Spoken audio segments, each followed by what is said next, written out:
I wasn't going to review this due to the events with Antoine Hubert, but as it has been said in the past, the show must go on.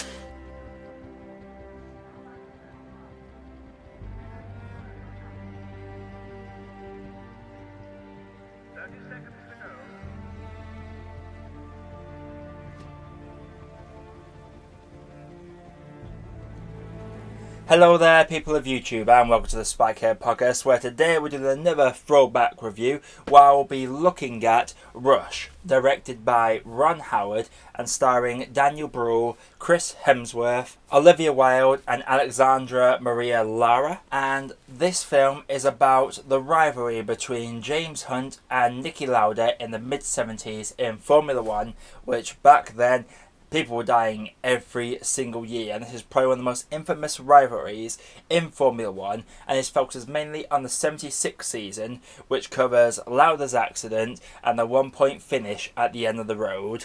But before we begin, guys, if you do like what I do on this channel, consider hitting that like button and subscribing to the channel. It would really help a lot. But without further ado, let's get right into the review.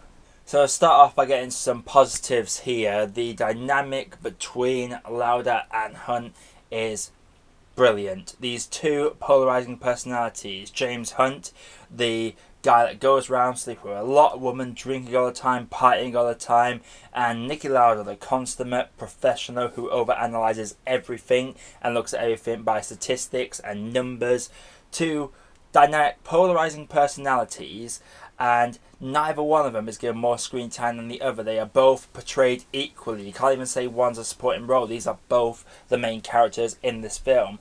And the dynamic between them, from the early days in Formula 3, where they're at each other's throats a lot, to the dynamic and respect they develop throughout the film. It's a shame that Lauda and Hunt are no longer with us, but the dynamic that they're portrayed in this film is brilliant. And I do love that Nikki Lauda has literally said this film is pretty much accurate, apart from Lara saying that he was also a party animal, but of course they had to have that dynamic in this film.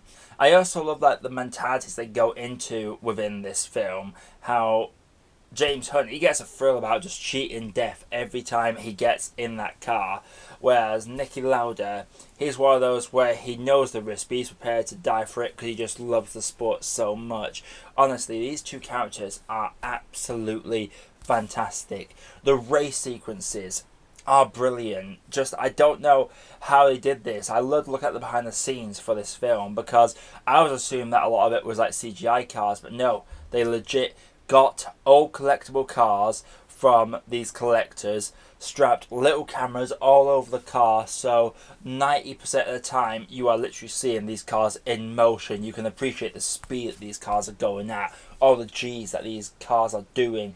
It is fantastic to watch, and the recreation of Lauda's infamous crash is almost perfect. You watch a video of the original crash and you watch the video of this one, it is literally almost perfect. Obviously, you can tell which one's the made one because obviously CGI fire, but still, it is really fantastic.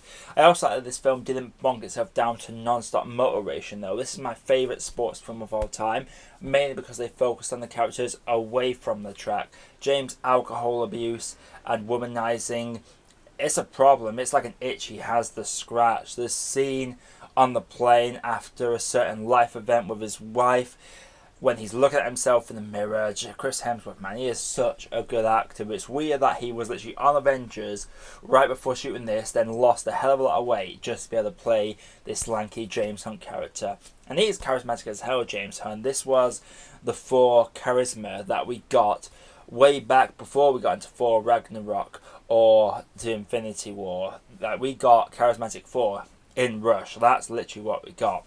I'll be honest, guys, the ending always gets me emotional. It absolutely always does get me emotional. There is a fantastic score by Hans Zimmer in this. The music at the end really helps it a lot. The slow violin, I've seen that soundtrack copied in a couple of trailers since then. It was in the Darkest Hour trailer, for Christ's sakes. That did bug me, but Hans Zimmer's score, man, it is brilliant. This film does also have one of my perfect scenes.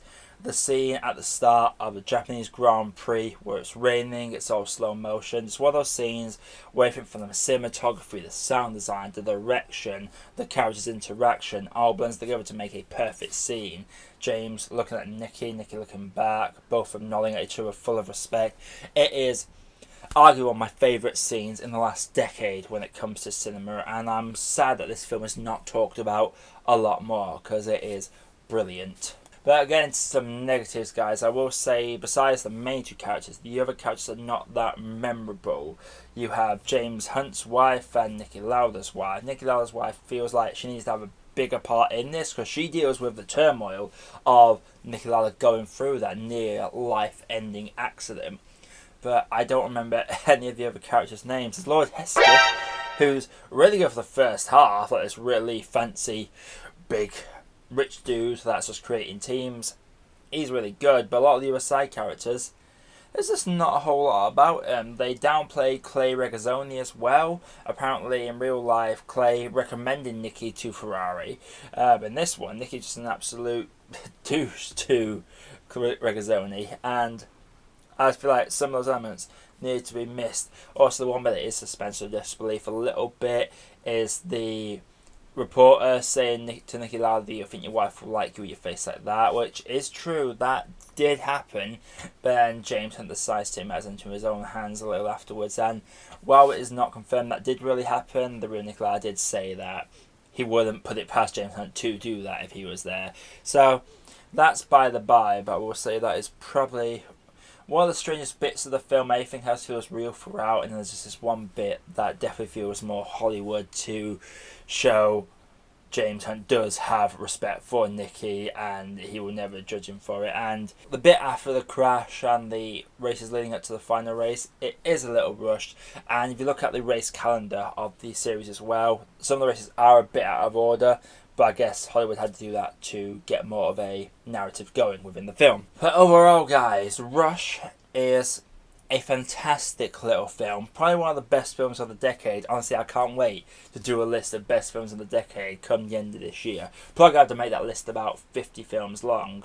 But yeah, the performances by Chris Hemsworth and Daniel Brühl, the story about these characters, that scene on the grid, the crash, the drama, how they perfectly balance the motor racing with the off-track drama.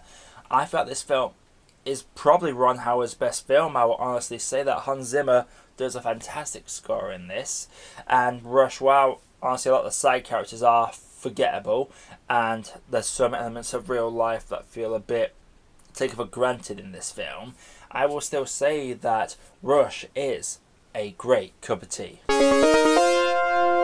So anyway, guys, Rush, have you all seen it? If you have, let me know what you thought down in the comments below. And if you do like what I do on the channel, please feel free to hit that subscribe button for more reviews coming all the time. But until next time, guys, this is that Spikehead Podcast, signing off.